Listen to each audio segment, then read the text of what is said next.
കോഴിക്കോട് രാമനാട്ടുകരയിൽ പുഴയിൽ വിഷം കലക്കി മീൻപിടുത്തം. മത്സ്യങ്ങൾ കൂട്ടത്തോടെ ചത്തുപൊങ്ങി. നാട്ടുകാർ എത്തിയപ്പോൾ മീൻപിടുത്ത സംഘം ഓടി രക്ഷപ്പെട്ടു. സ്ഥലത്ത് നിന്ന് വിഷവും വലയും പിടിച്ചെടുത്തു. വിവരങ്ങളുമായി അനഘ ഹർഷനാണ് ചേരുന്നത്. അനഘ, ഈ മീൻ പിടിക്കാൻ വേണ്ടി ഇത്തരത്തിൽ പലവിധ പരിപാടികൾ പലരും ചെയ്യാറുണ്ട്. ഉദാഹരണമായി ഈ വൈദ്യുതി ഉപയോഗിച്ചുകൊണ്ട് മീൻ പിടിക്കുക.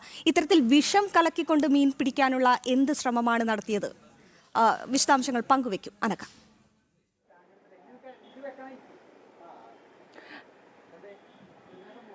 ആതിര, ഇന്ന് രാവിലെയാണ്, അതായത് ഈ രാമനാട്ടുകര മുനിസിപ്പാലിറ്റിയുടെ അടുത്തുകൂടി ഒഴുകുന്ന ഈ മുട്ടിയറ പുഴ, ഈ പുഴയിലാണ് ഈ ഒരു സംഘം ആളുകളെത്തി വിഷം കലക്കിക്കൊണ്ട് മീൻ പിടിക്കാനുള്ളൊരു ശ്രമം നടത്തിയത്.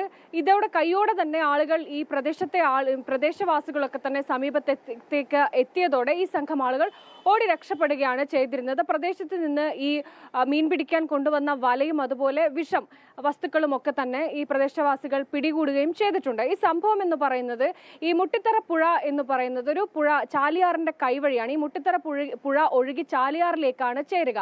ഈ ചാലിയാറ് ഭാഗത്തൊക്കെ തന്നെ കഴിഞ്ഞ കുറേ ദിവസങ്ങളിലായി ഈ മീനുകൾ ഇങ്ങനെ കൂട്ടത്തോടെ ചത്തുപൊങ്ങുന്നത് ആളുകളുടെ ശ്രദ്ധയിൽ, നാട്ടുകാരുടെ ശ്രദ്ധയിൽ പെട്ടിരുന്നു.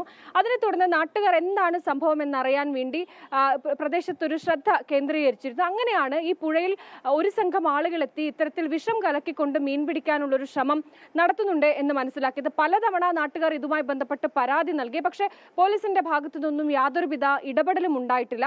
അതിനെ തുടർന്ന് പിന്നീട് ആ പ്രദേശത്തെ ഈ മുട്ടിൽ പുഴയുടെ ഭാഗത്തൊക്കെ തന്നെ ആ പ്രദേശവാസികളായിട്ടുള്ള ആളുകളൊക്കെ തന്നെ കൃത്യമായൊരു നിരീക്ഷണം നടത്തിയിരുന്നു. അങ്ങനെ നിരീക്ഷണം നടത്തിയപ്പോഴാണ് ഇന്ന് രാവിലെയോടെ ഒരു സംഘം ആളുകൾ ആ പ്രദേശത്തേക്ക് എത്തി പുഴയിൽ വിഷം കലക്കുകയും വലയിടുകയും ഇങ്ങനെ മീൻ പിടിക്കാനുള്ള ഒരു ശ്രമം നടത്തുകയും ചെയ്തിട്ടുള്ളത്. അങ്ങനെ ഈ ആളുകൾ, ഈ പ്രദേശത്തുള്ള ആളുകൾ ഇവരെ പിടികൂടാൻ വേണ്ടി അടുത്തേക്ക് എത്തിയപ്പോഴേക്കും ഈ സംഘം ആളുകൾ ഓടി രക്ഷപ്പെടുകയാണ് ചെയ്തിട്ടുള്ളത്. ഇവരുടെ കൈവശം നിന്നാണ് ഈ പുഴയിൽ മീനിന് കലക്കുന്ന രീതിയിലുള്ള ഒരു വസ്തു കണ്ടെത്തിയിട്ടുള്ളത്. എന്തായാലും ഇവരെ പിടികൂടാൻ സാധിച്ചിട്ടില്ല. പോലീസ് ഇടപെട്ട് ഇവരെ എത്രയും വേഗം പിടികൂടണം എന്നാണ് ഈ പ്രദേശവാസികളൊക്കെ പറയുന്നത്. ആതിര, ശരി, അനഘയാണ് ഈ വാർത്തയുടെ വിശദാംശങ്ങൾ പങ്കുവച്ചത്.